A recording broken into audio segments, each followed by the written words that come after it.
সন্দেশখালী ইস্যুতে প্রশাসনকে একাধিক নির্দেশ, রাজ্যপালের প্রয়োজনে স্থানীয় পুলিশের বিরুদ্ধে ব্যবস্থা নিতেও নির্দেশ। জানবে আরো বিস্তারিতভাবে, সঙ্গে রয়েছে আমাদের প্রতিনিধি শ্রেয়সী গঙ্গোপাধ্যায় টেলিফোনে। শ্রেয়সী, ঠিক কি নির্দেশ দেন রাজ্যপাল?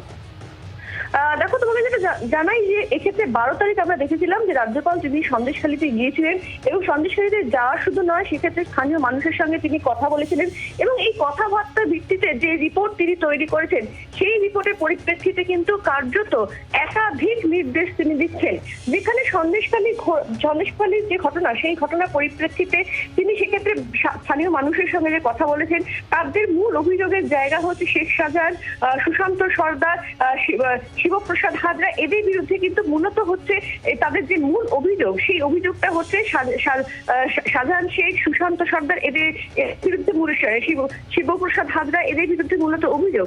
এবং সেই যে অভিযোগ, সেই অভিযোগগুলোর ক্ষেত্রে পুলিশ ইনঅ্যাকশনের অভিযোগ আছে। এছাড়া নানান রকম যে ক্রিমিনাল অ্যাক্টিভিটি, নারীদের সম্ভ্রম হানি করা ইত্যাদি নানান রকম অভিযোগ তিনি পেয়েছেন এবং তার পরিপ্রেক্ষিতে কিন্তু কার্যত একাধিক যে ঘটনা তিনি পেয়েছেন, যে ঘটনা তিনি পরিদর্শন করেছেন, ঘটনাস্থল তিনি দেখেছেন, যারা ভিকটিম তাদের সঙ্গে তিনি কথা বলেছেন এবং সেই কথা বলার ভিত্তিতে কিন্তু একাধিক নির্দেশ তিনি দিচ্ছেন। যে নির্দেশে কার্যত দেখা যাচ্ছে যে তিনি প্রথমত তিনি বলছেন যে অবিলম্বে যে গ্যাং লিডার তাকে অ্যারেস্ট করতে হবে এবং এক্ষেত্রে শুধু তাকে নয়, তার অনুগামীদেরও অ্যারেস্ট করতে হবে। প্রয়োজন হলে তিনি বলছেন যে এক্ষেত্রে একটা স্পেশাল টাস্ক ফোর্স তৈরি করতে হবে এবং সেই টাস্ক ফোর্স তৈরি করে সেক্ষেত্রে এই যে অভিযোগগুলো আছে সেই অভিযোগের পরিপ্রেক্ষিতে তদন্ত করতে হবে। এর পাশাপাশি তিনি বলছেন যে এক্ষেত্রে যদি মনে করা হয় তাহলে সেক্ষেত্রে জুডিশিয়াল এনকোয়ারি করতে হবে এবং এই যারা যে সমস্ত মহিলা এইভাবে আক্রান্ত তাদের ক্ষেত্রে একটা এক্সগ্রাসিয়া, সেই এক্সগ্রাসিয়া দিতে হবে।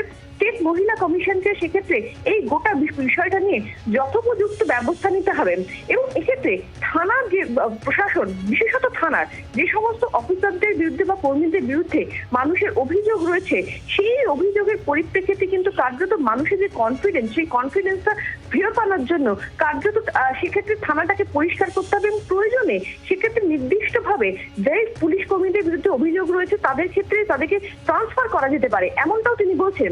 এছাড়া তিনি বলছেন যে সোশ্যাল ডায়ালগ করতে হবে, অর্থাৎ সেক্ষেত্রে তিনি বলছেন যে গ্রামবাসীদের সঙ্গে কথা বলতে হবে, তাদের যে সমস্যার জায়গাগুলো সেই সমস্যার জায়গাগুলো সমাধান করতে হবে এবং এক্ষেত্রে take all steps to ensure transparency in the government. অর্থাৎ কার্যত তিনি যেটা বলছেন যে এক্ষেত্রে প্রশাসনের ক্ষেত্রে প্রশাসন এমন ব্যবস্থা করুক যাতে সেক্ষেত্রে একটা স্বচ্ছতা বজায় থাকে এবং সাধারণ মানুষের আস্থা ফেরত আসে।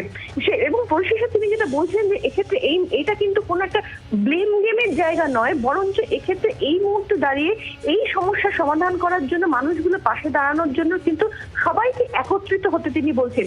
মানে কার্যত সন্দেশখালী পরিদর্শনের পরে কিন্তু একাধিক সুপারিশ করছেন এবং দেখা যাচ্ছে প্রায় 8টা সুপারিশ করছেন রাজ্যপাল, যেখানে তিনি এই সন্দেশখালীর যে ঘটনা, যে অভিযোগ তিনি সম্মুখীন হয়েছেন, সেই অভিযোগের পরিপ্রেক্ষিতে তিনি আবারও একবার বলছেন যে এক্ষেত্রে গ্যাং লিডার এবং পাশাপাশি তার যারা সাক্ষীরা রয়েছে তাদের প্রত্যেককে অ্যারেস্ট করতে হবে।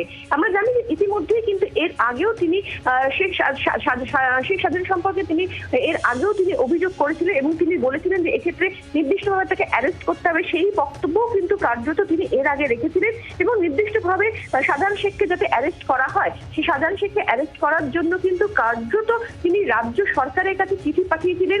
সেই সময় চিফ সেক্রেটারি, হোম সেক্রেটারির সঙ্গে তিনি বৈঠক পর্যন্ত করেছিলেন।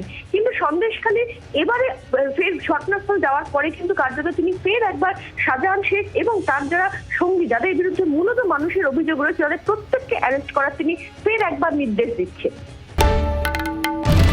বাংলার আওয়াজ, বাঙালির আবেগ, জি 24 ঘন্টা।